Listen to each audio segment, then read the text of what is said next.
And hi again, everybody. Welcome back to this special edition of Sports Talk as we do our Preakness preview. Doug Miles along with Don Henderson. Of course, our old friend Pete the Prophet joining us tonight as he does throughout racing season. And Pete, I know you and I did a bit of a recap after last week's Derby, and I guess everybody doing radio has done that. But before we get into this week's race, maybe we kind of do a bit of a follow-up on what's happened since then. I know the jockey that was on maximum security, he has been suspended for 15 riding days. Not that would matter for the Preakness because that horse isn't running, but how does it affect the race, if at all?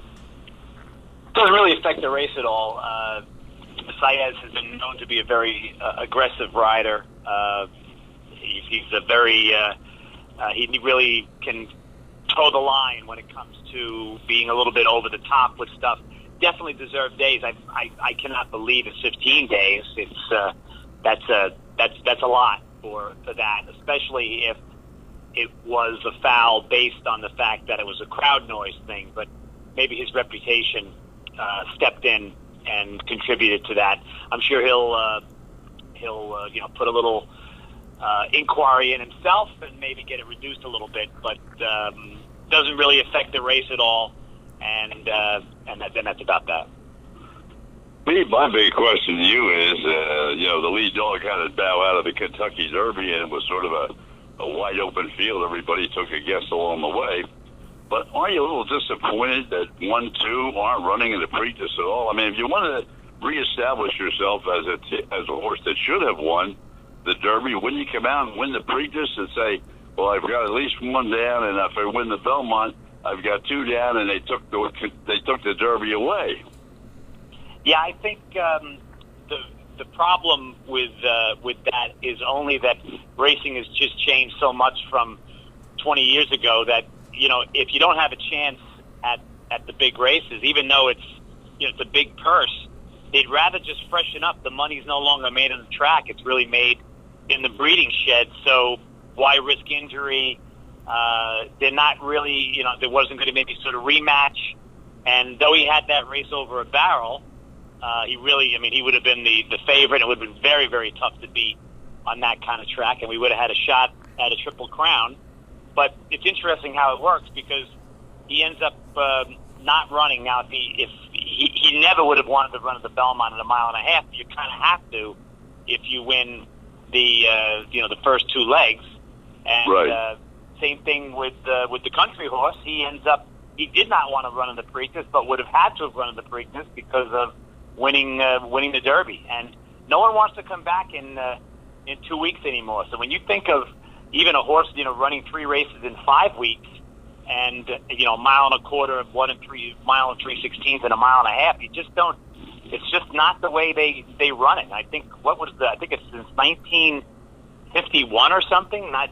Was it a top 3 or top 4 horses that ran in the Derby and not running in the Preakness? That really shows you what this race is all about. Unfortunately, this year, and that disqualification had a really big rumbling across everything. So instead of getting a big interest in this race and putting horse racing on the map a little bit, there's nothing going on. And not that the stewards should look at that, but it does make quite a difference in everything: TV ratings, interest, and going forward. And Don, I didn't know what your thought was on the disqualification. Well, I really thought it was legitimate, and I watched the entire replay from all positions. I thought they did an excellent job. I really have to say that. I thought NBC did a terrific job, and I think that all the officials took plenty of time to look.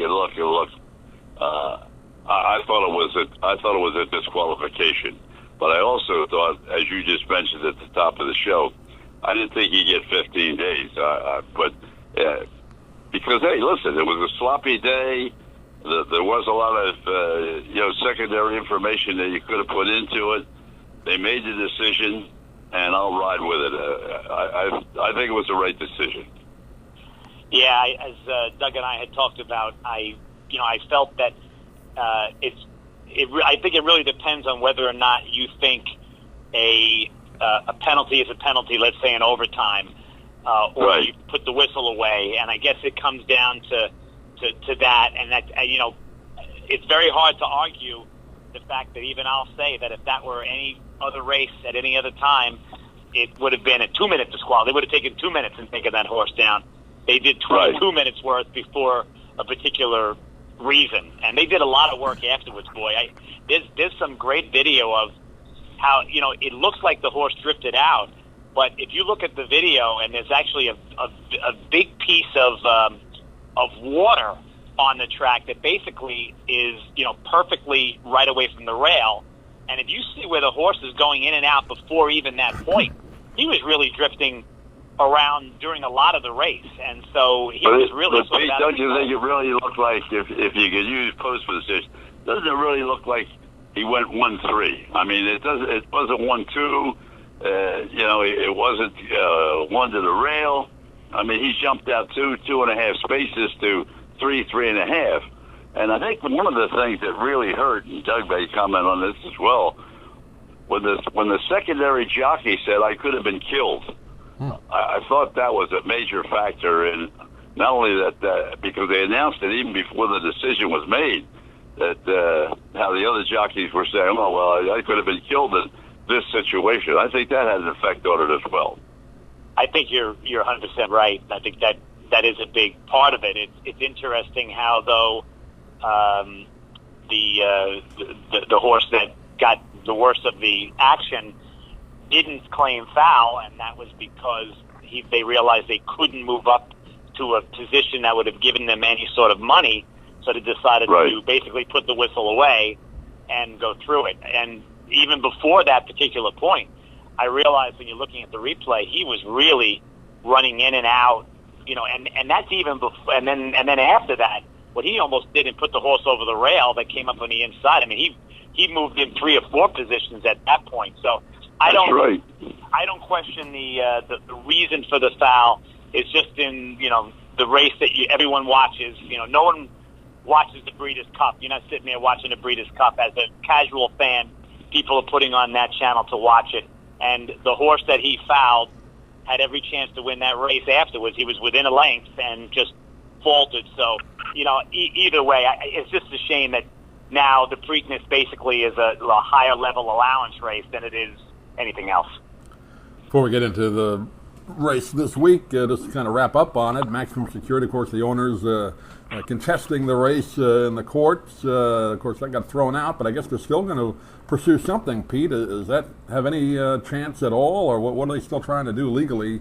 I mean, there's no way they can overturn it. All the bets would have to be paid off, right? I mean, they couldn't even do that. So what's the deal with that?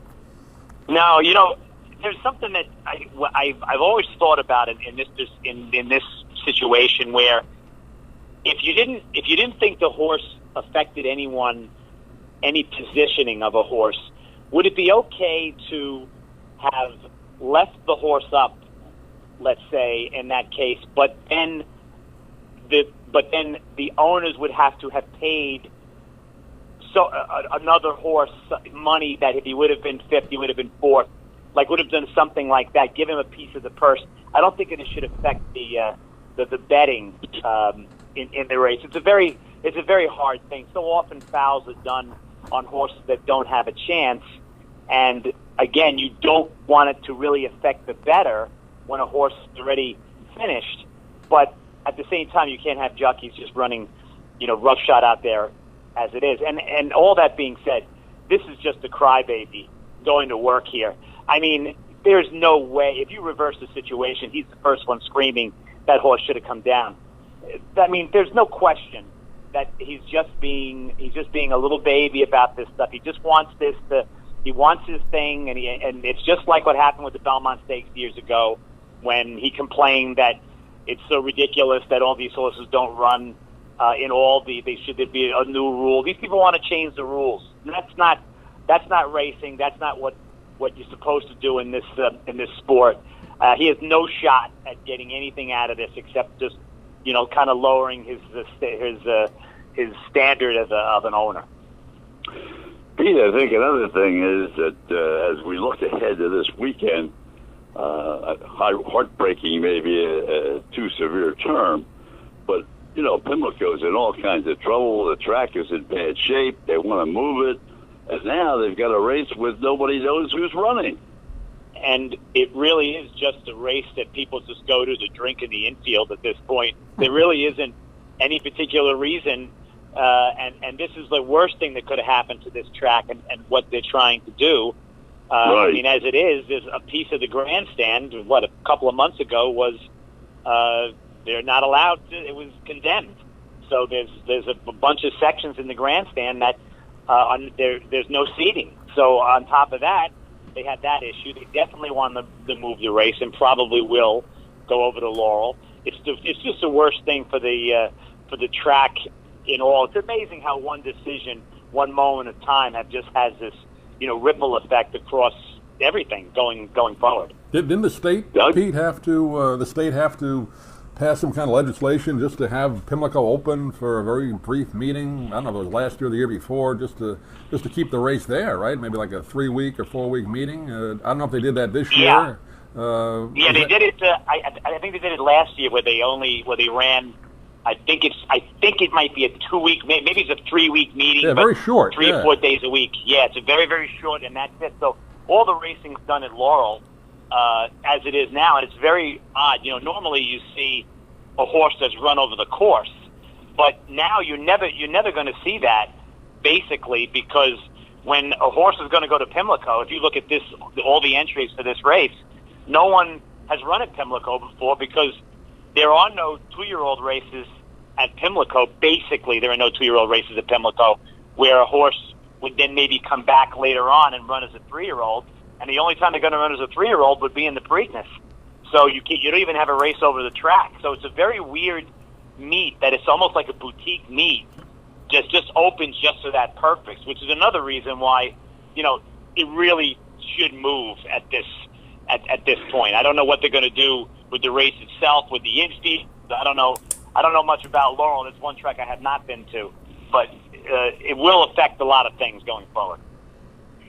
Pete, I think the other thing is when you look at Pimlico, this may be the first step in getting rid of the Triple Crown. I mean, we may be in a situation now, as you indicated at the top of the show, that the owners don't want to run their horses over that short period of time over those 3 races. And there's been a lot of discussion in the last few years as to whether or not, we should consider this Triple Crown or move the times between the races to make it a Triple Crown. This may be a staggering blow for the Triple Crown racing. It could be, as well as, don't forget, there is no guarantee that Belmont Stakes is going to be run at Belmont next year, the year after. So, I mean, imagine all of a sudden Kentucky to Laurel to Aqueduct to Saratoga.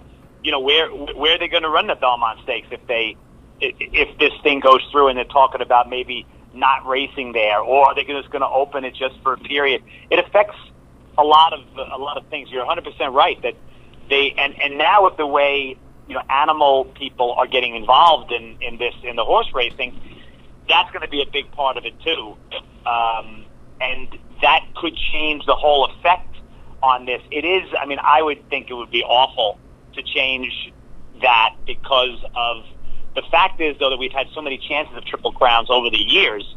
So, but how hard it is, though, is supposed to be what greatness is all about. But you're right, Don. It definitely could have an effect down the road to where they try to spread this out a little bit. Is that because of the construction on the hockey arena or other reasons? Yes. It is because of that. So if they do the construction, they can't have the race there? They wouldn't be able to do it? They can have the race. What they're talking about doing, first of all, as Don said when we talked about the Derby, there's still no shovel. There's not a shovel. There's not there's nothing going on over there, and I don't know when they're supposed to start. I mean, they should have things kind of ready to go. We're in mid-May, and what they're talking about, they still don't even know if they're coming back to Belmont for the fall meet.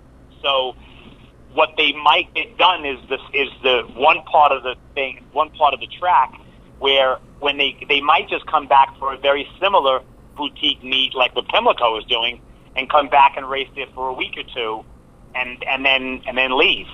So they're going to need 1 year of not that they're going to probably not run a full meet in the spring of next year. They're going to probably do something to change that. So that's going to be a big factor in in what they're going to do going forward. Well, they're going to continue to call it the second leg of the Triple Crown. But to be honest with you, this is really a high allowance race. And when you look at the TV ratings, I just think they're going to starve to death with the TV. I can't imagine that it's going to get a great rating when, racing has died across the country for the last 10, 15 years. And now you're asking somebody to look at a race that nobody knows anything about. I can't even believe other than the fact that they're going to go through NBC is on there for whatever, 2.5, 3 hours.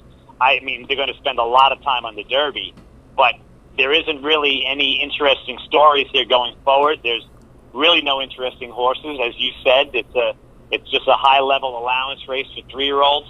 I don't know. There's so many celebrities you can talk to in the stands. There's almost so much features you can do on the race. I don't really know what they're going to do, and it's very sad because the Preakness has at least had over the last couple of years some interest, because it's always going to be something when there's a possibility of a horse winning and then maybe going into Belmont with a Triple Crown.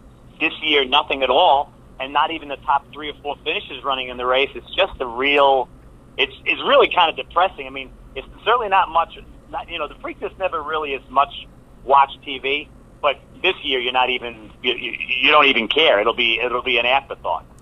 Pete the Prophet joining us, Don Henderson, Doug Miles on our Preakness preview special. I guess we should just talk about at least some names you may know, at least trainer-wise, maybe some jockey names. Mike Smith back with Bob Baffert on Improbable. I guess that's the horse people kind of be looking at, right, Pete?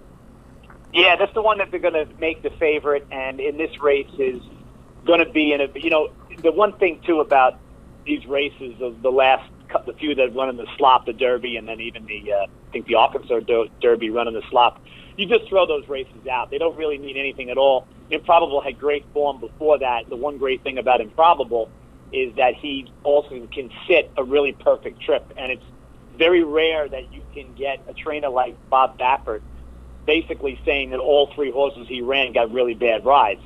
And when you're talking about Ortiz, one of the best riders in the country, that's saying a lot. So he puts his big money Mike on board. Horse will sit perfect. It'll be in a good spot. The horse that I really like in the race is the one breaking from the rail, Always Mining. It's a classic Maryland horse, has just been killing them out in Laurel. Perfect. Also, same sort of runner as Improbable. Can be on the lead, right off the lead, has been just destroying horses. Good final eighth of a mile times. Not that he's running Pimlico, but the Laurel track is similar to Pimlico in composition, and that's the one that I really like, and has a hometown jockey, Daniel Centeno, who'll know how to handle those tight turns. And that's the other thing when you talk about Pimlico. That's really one of the keys, because you're not going to go 5 wide at Pimlico when you're coming around the turns. You've got to be in pretty good shape, and so it's going to be interesting to see a horse that gets out of the gate and comes up first or second. At the quarter pole may go all the way, because it's very tough to overtake a horse at Pimlico. Boy, you think about the races over the years, and even there's a misnomer about the Belmont Stakes that you need to be a coming behind horse. So often it's horses that have been up or around the pace. They're not really big closes. On this racetrack, the turns are so tight, it's impossible to make big giant closes, because not only are you losing ground, but you're losing momentum. And then as you turn for home, you're spinning out in the middle of the racetrack. It's a very, very difficult track to make it close for, no matter how fast the fractions are. So it's got to be someone in close that pretty much narrows. With the Derby, you can pretty much go in Derby, because maybe there are 10 horses with a chance to win. This race, there's only a handful, maybe 3 or 4 that have a shot just from positioning-wise. The deep closes, basically have no chance at all at winning this race. D. Wayne Lucas, another name people remember as one of the all-time great trainers, does have a horse in the race. Market King doesn't really have a great record, right? 8 starts, only 1 win. So I don't know. He's in it. Any chance? No. Okay. He's got. That answers that. He's got. Tell us how you really feel, Pete. No, he's got no chance at all. 11th in the Bluegrass Stakes. He'll be a little early pace factor, but he just doesn't have what it takes. Wayne putting him in just to be in there, and he doesn't have a shot in this race whatsoever. And it's not going to rain, so we're not having any sloppy tracks either today. So sorry, Wayne, but you will be an also ran, no doubt about it. Going back to the Derby for just a second, let's round it out. How much effect do you think the track had? Because I'll tell you, it took a lot of water. I mean, it really took a load of water. The interesting thing about that race, and in general, if you know anything about sloppy tracks, the distance from first to last is usually gigantic. You don't get close finishes. They're always spread out. The winner will win by 2, second by 4. That was a very strange race because even though it took a ton of rain and you can see the puddles and everything there and obviously caused a lot of problems, you don't see horses. It must have been a firm under bottom because you don't see horses that close on the far turn to have Not only that that, many Pete, but horses. it didn't look to me, though, as you looked at the jockeys coming in, it didn't look to me, I mean, I thought they were going to be covered from head to foot with mud, but it didn't look and the goggles and all, I thought it was going to be terrible. It didn't look that bad. Yeah, some of the ones that were way in the back, even the ones that were way back, were on the outside, so they really got nothing Right. as it was. It was a very and kind of going to what you said about the Preakness and wide trips. You know, the Derby's also a jockey race, and that, you know, if you watch some of the trips that are going on in that race, I mean, some of these jockeys, I obviously don't understand, you know, the race. I mean, they were 8, 9, 10 wide. I mean, you can't win races from out there, and you know, to a certain point, that's a big factor in any racing, is where you are on the track. That Derby was such a sloppy mess, but yet it was closer. If you think of some of the sloppy races, you know, over the years, they're not that close. So there was something going on underneath, I believe, that kind of contributed to that close finish. And but again, you're not going to get any of that this year. So the Derby wasn't, and it's a shame that the Derby the last 3 years has been won by has been run in the slop. The race means nothing, and I think we talked about it. I cannot stand people that say that, well, everyone ran over the same surface. It doesn't mean anything whatsoever. It's just not horse racing when it's run over a sloppy track. The result means nothing whatsoever. We'll wrap up our Preakness preview with your picks or what to look for Saturday. Any value out there?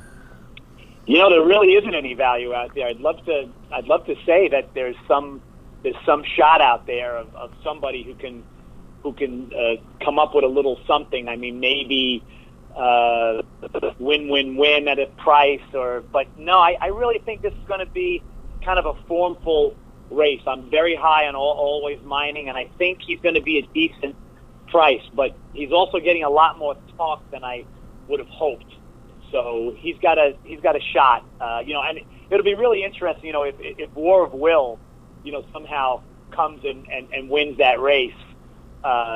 It'll add to this whole Derby thing that, you know, maybe he would have shot in the Derby if he wasn't, you know, what happened to him. So it's interesting in that way, but I think it's going to be a very, very formful race and rather boring. Sorry to say. Pete, I think they're like the NFL. We're talking parity now. Anybody can come from nowhere. There are no horses that are going to excel, and you may find a horse that you think is maybe the 7th on the board that comes in and wins the race. You never know, and the one thing about the Preakness is that that's when horses that are just kind of coming into their own, that are skipping the craziness of the Derby and all to get into that race, they sit back and they run in a race that a lot of times is just, maybe it's a lower stake race. This is exactly what this is. It's just a lower stake race, and these horses are sitting back waiting. A lot of, back in the day when Pimlico ran a regular meet, it was open a good month or two before the race happened. And so you get a sharp 3-year-old that would just sit there and wait for these horses to come from the Derby at their home track. And again, horses for courses. It makes a gigantic difference if you had a race over the track and love a particular racetrack. And that's not going to happen this year since no one's ever run over Pimlico before. Pete the Prophet joining us with Don Henderson, Doug Miles. We got about in our last 5 minutes. Let's switch gears, and we also like to talk a little hockey with Pete. He's a big hockey guy as well. You got the Final Four going on, although it looks like the Bruins are pretty much going to run with it as we do the show here on a Tuesday. And out in the West, St. Louis and San Jose, pretty evenly matched, but it could be a rematch of 1970, Boston and St. Louis in the finals. How about that? Wouldn't that be a lot of fun to see that? Boston's looking. I don't know if Boston's looking that tough or is Carolina just that overmatched. It's really interesting thinking about the regular season, and I mean, just thinking about even the playoffs, how, in 4 straight, the Islanders beat Pittsburgh. And then in 4 straight, now Carolina beats the Islanders. And now we might have another 4 straight here. And the Islanders, to me, would have been so much a better competition for Boston. But this is why teams don't match up well against each other. And I don't like this matchup at all. And, boy, the goaltending, I mean, what do they do tonight? I mean, I guess they're going to go. If they didn't take him out the other night, I guess Carolina's going to leave in that goaltender.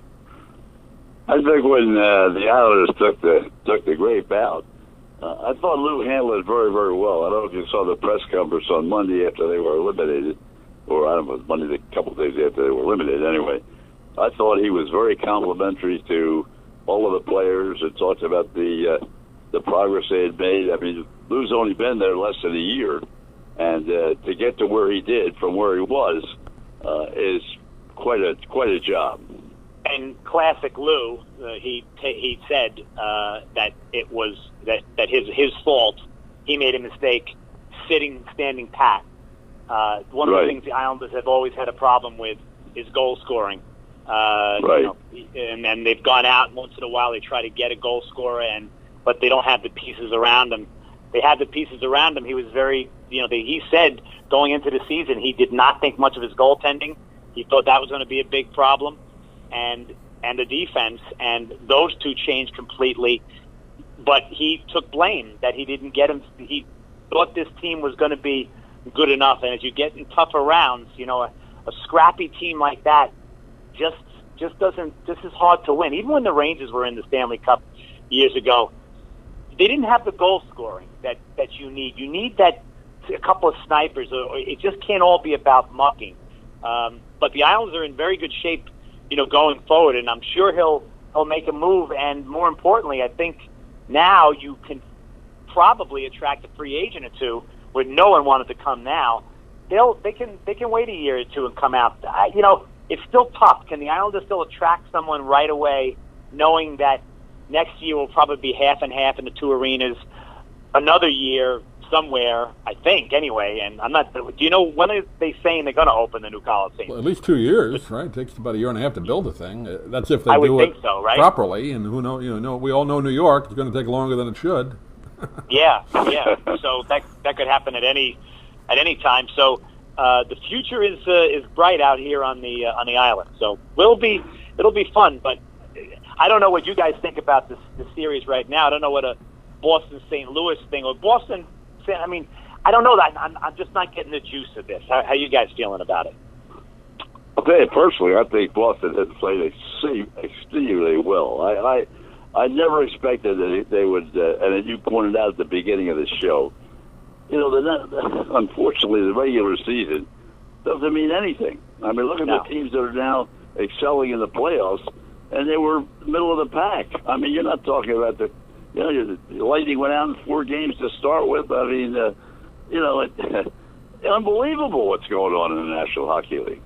It's incredible how the regular season basically means nothing. Even positioning home, nothing means anything. The regular season it just comes down to the playoffs and a team that get hot. Look at St. Louis and what they're doing, and it doesn't mean anything, and it's kind of disheartening. And it, with Tampa out of it off the bat, and Washington out of it, we didn't get that, Washington-Tampa battle. You might say there was a lot of battles you were hoping for, And these are probably the 4 teams that you would quite not, I mean, I'm not saying Boston, of course, San Jose, of course, but you're not expecting St. Louis, and you're certainly not thinking Carolina.